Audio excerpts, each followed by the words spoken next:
1971, that's the last time Baltimore City changed its zoning codes. Now, don't nod off. Zoning is important. It's the backbone of not only how the city looks, but how it operates. And since we were kids, we passed that corner liquor store. Seemed like we had one in every corner. Well, our little corner of Baltimore is about to change. Those major changes could mean the disappearance of many corner liquor stores. Tonight, we look at a recent study saying the stores can be bad for a neighborhood and the effort behind the city's plan to remove them.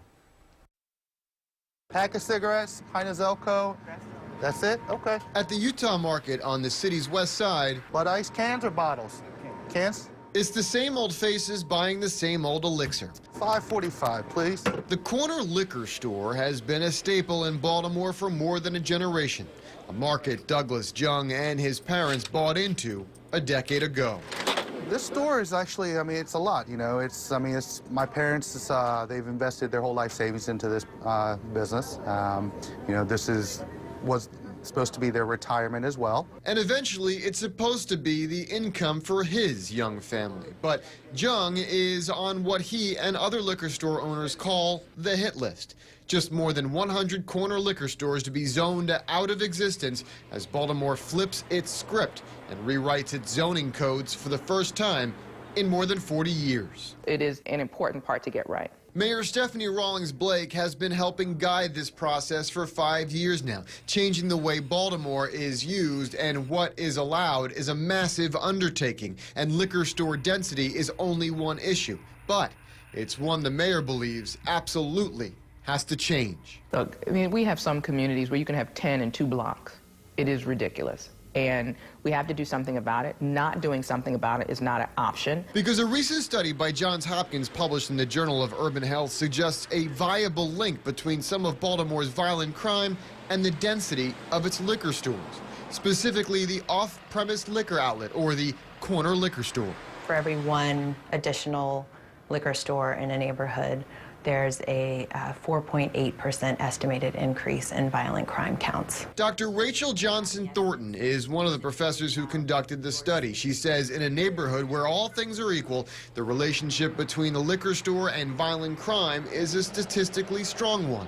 This kind of study has been done in other cities before, so the findings were not exactly shocking.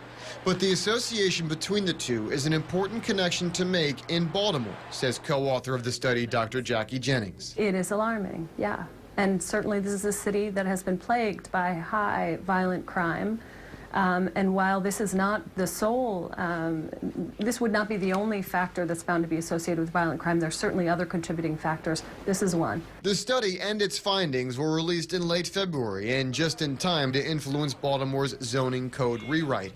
Baltimore's now former health commissioner believes it is undeniable local evidence that reducing the number and breaking up the density of corner liquor stores in neighborhoods will increase the health and well-being of them. Once you start reducing that density, I think it creates opportunities to then bring in health-promoting businesses that can really help communities thrive. So the city generated a list of about 100 stores, those businesses the relics of an even older zoning code and were grandfathered in the last time around. Stores that have had a 40-year run, and health experts say, now, time's up. We've seen the decline in the community since 1971, and it's time to really make some very positive, dramatic changes. 8:53. But that change is coming at the expense of these small businesses. More than 80% of the 100 targeted establishments owned and operated by Korean families like the Jungs. It seems like just to get to a couple, they want to take a brush and just wipe out 100 stores, and that's not fair to the other store owners. Is it wiping away a livelihood for a lot? Yes, oh, certainly, without a doubt. A livelihood many immigrant families saw as their slice of that American dream. But currently on corners, the city of Baltimore feels have weathered a generation of decline.